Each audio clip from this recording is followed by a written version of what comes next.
Well, what do you say about a program like Louisville, other than they're the best and they're gritty, they're well coached, and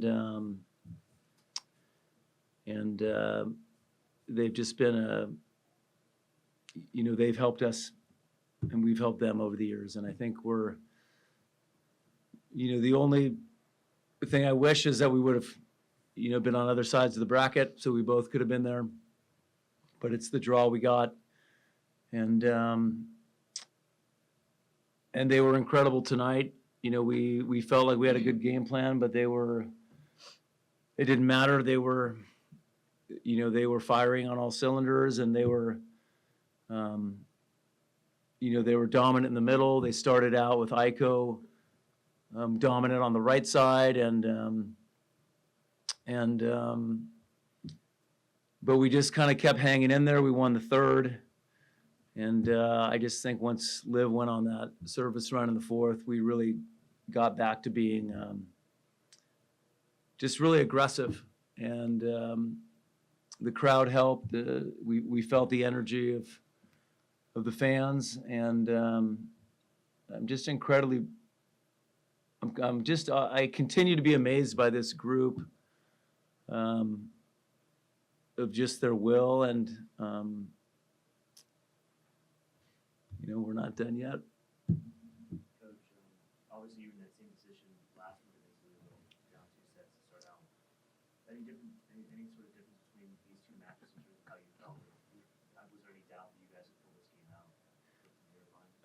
Well, the last couple matches just felt so like left side dominant. And I think both teams, scouted that and were better prepared to slow down the outside hitters. And so I think the right sides and the middles were involved more. But in terms of it just never feeling over and always feeling hard, it was the same.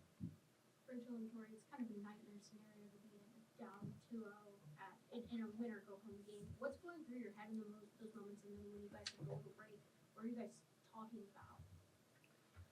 about? I know personally, me, Liv, and Fee, in between the second and third set, we went to the bathroom, we regrouped, got a yell in, and we really just regrouped together so we could make the difference in the third set. So I think it showed.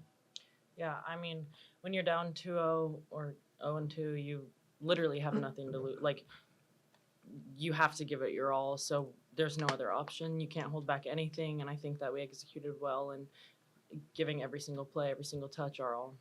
Torrey, when you say you got to yell in, do you really mean like truly? Like, We held hands. We screamed. Like there was some people in the bathroom, they heard it, but we had to, and it played off for us in the third and fourth set and the fifth set. What do you guys think changed the most in the last 3 sets in your favor?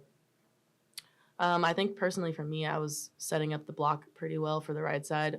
Like we mentioned, Iko and PK, they had a good swing offensively night, and I was just focused on the ball and blocking ball.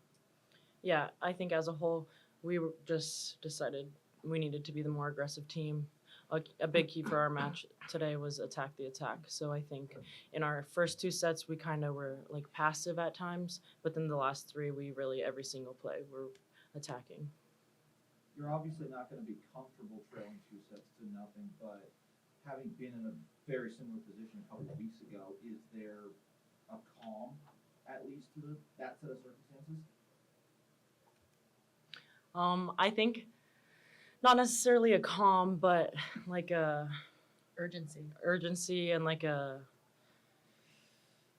just no reason to not give it your all, like I said. Dan, you mentioned the serving run that Olivia had. Before that, she hadn't had a successful serve. I noticed before you were kind of hyping up your team, like to cheer her on, and the crowd picked up on that. What's going through your head in that moment, and then when she gets the ace, the first ace, what's the shift? Yeah, I was probably a little more animated than I normally am, and I I felt like she had made some good serves and just missed and was starting to doubt herself. And I just was just encouraging her to be aggressive and go for it. Coach, 11 service aces tonight. Obviously, you mentioned how important Lydia's service run was, but I mean, Larry with 4 and Kat with 3, and it seemed like they played a big role in the victory tonight. What would you say about how important your service? Yeah, we felt good about our service plan going in, but man, like even Kat in the 5th set. I mean, what an incredible run, and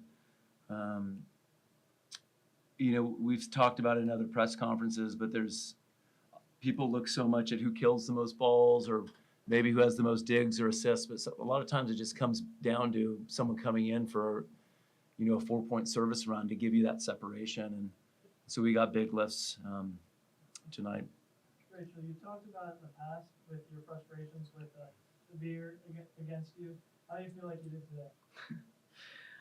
Yeah, I mean, just like blocking in general, like usually a front row setter is seen kind of as a target. I don't want to be seen as that player, so I've focused a lot on my block, and I think just sealing the line was a huge key in my brain. So eventually it started off a little not as good as I was hoping, but then eventually it got there.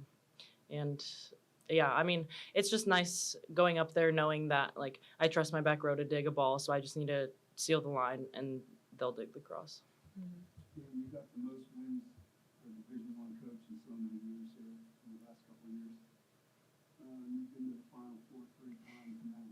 What does that mean to you right now? You haven't won it yet, but you've had 3 Final Fours.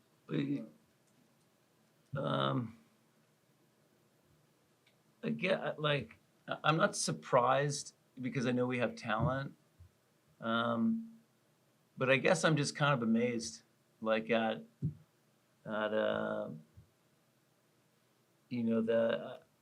just lucky that I'm around people that maybe believe in me more than I believe in myself sometimes. My players, my wife, the administration, the fans,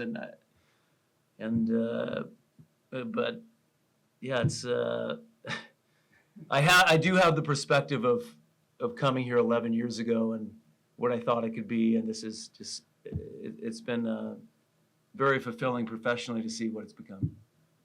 Rachel and Torrey, Olivia has this tendency now that we've seen in the tournament to start off a little bit slow and then heat up. When that switch flips for her, how beneficial is it for you guys as a team?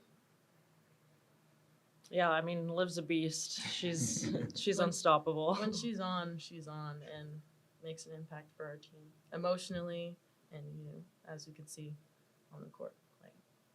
Coach, with how well did Beer and Looper hit against you guys in those first 2 matches? How important was it holding them to below 150 hitting 17? Yeah, it was. We pride ourselves in being a good defensive team, and we have not done that until tonight against those 2. And I think, yeah, I mean, we had one more block than them, and we had a lot more digs. And so I think, and then with our service game, I think they felt more pressure than normal, especially towards the end. Coach, speaking of blocks, you set a new record in the NCAA tournament game today, 14 total blocks. The last was 13. That's a record. According to your stats. Okay. In a tournament game. The last time was 13 against Michigan in 2018. How big was your block, especially in those last 3 sets for you guys today? We had huge blocks, and I think it's also, I mean, they had 13, so I guess they tied the record. Yeah. It's your Our personal record. Your personal. I just think both teams, some of the, both teams like to take big rips, and there's certain coaches that, want to minimize errors and play it safe, and us in Louisville aren't those kind of teams, and when you play that way, then sometimes you get blocked. Rachel, last season, you guys used to lose in 5 sets. I think that was pretty tough. But now this year, you a little revenge on them in the NCAA tournament. You did really well in that. So how much does it mean to not only just Yeah, I mean, when we we don't enjoy looking back on past games. We just like look forward, look ahead. So I think this year we prepared better, we practiced more efficiently, and I think that we were just like we executed well, and because our preparation was so like elaborate and it just worked. But very satisfying. Torrey, you're heading to your first ever Final Four alongside the team, third straight. How excited are you for that opportunity? I'm very excited, and I'm with a group of girls that I love and who love me, so I feel like I'm just right along and ready to win this national championship. Yeah, Coach, I mean, Emma gets that final kill. She had a really solid game. How important is it for her not developing as part of this, but also because she's from Louisville to get that final kill against her, I guess, hometown school? Yeah, I think that's a moment she'll remember.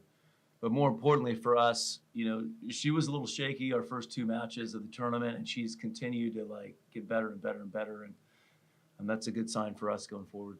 What do you think this team may have that the previous two Final Four teams did not?